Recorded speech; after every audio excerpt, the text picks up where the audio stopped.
Hello there, my name is Retro. I like to talk about animation, and today we talk about Owl House Season 3 Episode 2 called For the Future. And this episode was good, but it could be better. I think because it's falling into the trilogy kind of problem. Like every time you created a trilogy or a three-parter, it's always the second part is always the weakest of all, especially from the Owl House, because the first episode was really good. I think one of the biggest applause that every single writer who watched this says was super well handled, and because it was, they knew what to do, knew who to focus on, when not to, when they should.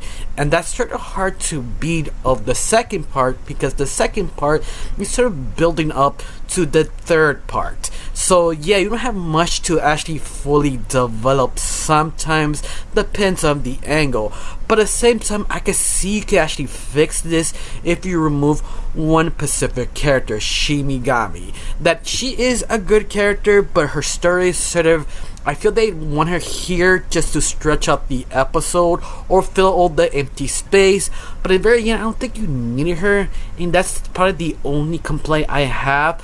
The rest of it I feel is just well justified.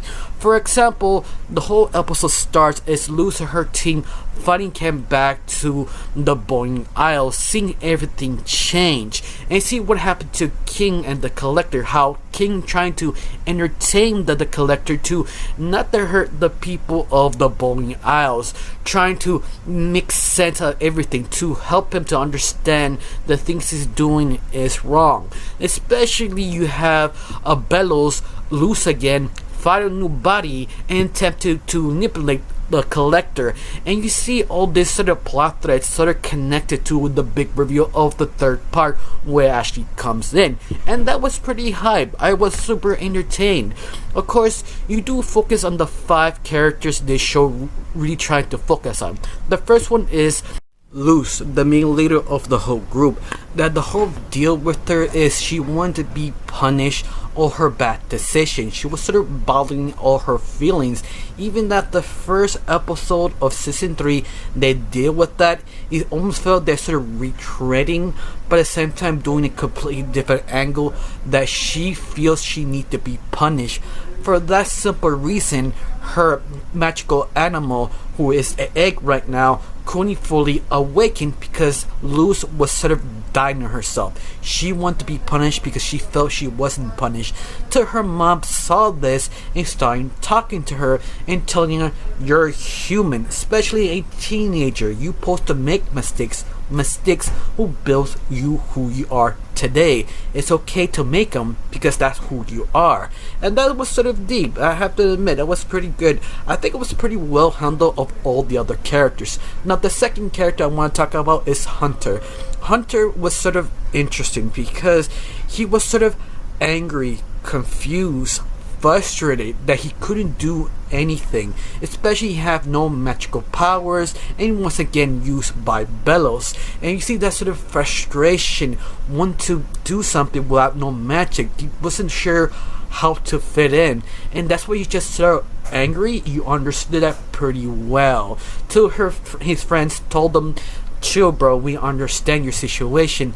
Till out of nowhere his magic power were activated while his magical animal Flapjack, and that leaves a lot of questions why he has this magical ability while his staff, that maybe he had it before, or maybe because he's a clone who has a special ability he doesn't realize. Once again, it could be anything. We had to wait up for part 3. Our next character I think will probably be the weakest of the 5 characters we're talking about is Willow. Willow was sort of interesting because she got the burden of trying to please everyone, trying to be the therapist or the second mom in the group who try to understand and live people's personalities because they were sort of down because of the situation she really is. But the only problem is she's not a trained therapist or enough experience to handle this, because when you do this you also need help for yourself. her sort of point of view, the weight of trying to lift everybody up is very strenuous. In fact, you see this her immeasurability of plants, that every time she sort of talks to someone, the plants are growing more rapidly, the point that she cannot control them because she's sort of bottling all her emotions inside of her. And you see this sort of self-destruction because she needs someone else also talk about her burdens and stop thinking about everybody else also checking up her. And that's sort of interesting, but I felt the only problem is it wasn't enough development of this character. It was interesting, but because they're trying to stretch out so many characters, that's what happens of this character. It feels sort of wasn't enough development to make that point of her emotions. Once again, it was well handled, it just wasn't enough time. And this is the reason I wanted to remove Shimigami, that she wasn't necessary because her development was still so interesting and needed more time of her. But that's sort of a minor complaint. Now let's talk about the sort of mean girl, the one who was in charge. I don't remember her name. That she is basically a filler character for this episode that we don't know much about her. That's the only thing you know, she was in the mean group at the very beginning of the series. Now she's sort of the leader of this sort of castaway kids who trying to survive. But I felt her development was stolen because of Shinigami, that you didn't need her. I felt without her she will be more interesting, also helping the other cast to develop at the same time. And I think that's the only mistake they made of this episode, that didn't two villains instead of one, because you just needed one.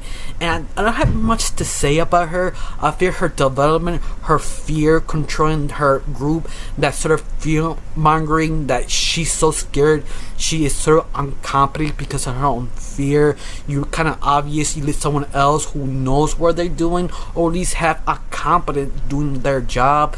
But once again, that's sort of a minor complaint. I think our next character we should talk about is King, that how he handled everything, that he sort of trying to understand the Collector, trying to be his friend. He also realizing what was the Collector's main purpose is the fact collect people, and King trying to understand how he relate to the Collector back to him, because both of them are the last type of animal of their own species, the last basically god of their own section. Yeah, like he started relating to him to understand him, but also not realizing how to handle the situation, because we find out the Collector, he's not doing his job. In fact, he doesn't want to do his job. He doesn't want to save and basically help other creatures. That's his own point. But at the same time, he's sort of scared and denial, and you see King trying to understand him, trying to help him, trying to point in the right direction, but he is sort of a brat. This is the reason the Collector is sort of self-destructing. He wants to have friends, but he doesn't know how to because he's too scared to open up. And that's the King trying really hard to understand him, and he does relate to him, but he doesn't know how to tackle it because he's still inexperienced handling sort of type of situation. That was super interesting, how everything just sort of fits so well the final act, how King wanted to handle this the best way possible. Now let's talk about our final character of this episode is Bellows. Bellows is kind of interesting in this one because he is on his last leg. He's struggling to figure out what his best move. He was so desperate and sort of in denial because he started to see his own brother every place he sees, his reflection, his sort of punishment, what he did to his brother, who portrayed and erased him for the rest of his life, and recloning him over and over again. You see that desperation. He's trying to find a body to control the Collector. This is basically his last power move, because anything else he has nothing, because the Collector getting smarter every time he meets him. So this is his last trick. If it doesn't work, he's completely screwed, and the only thing he'll have left is his own guilt, his own punishment of himself. And that is sort of interesting because you don't know how well this actually works. How smart is the Collector? He's aware he's lying to him, or he's just letting him play around with them. Once again, you don't understand the Collector. He's a wild card, and Bellows knows this. This is the reason why I think Bellows is just so interesting. He just doesn't have any power moves left. The last desperation is taking up a puppet body, trying to convince and lie the Collector. It's a very desperate move, and you feel this kind of blow up his face. He probably will. I don't know. After that, I can't really say much. I just really enjoyed. I just want it to be so much better. I already talked about all the nitpicks I have about this episode, but at the very end, I feel it was well made. That's it. How you felt about this episode? You hit it? You like it? Tell me down below. Let me know. I got nothing else to say. Just thank you for watching. Don't forget to subscribe and have a wonderful day. Bye.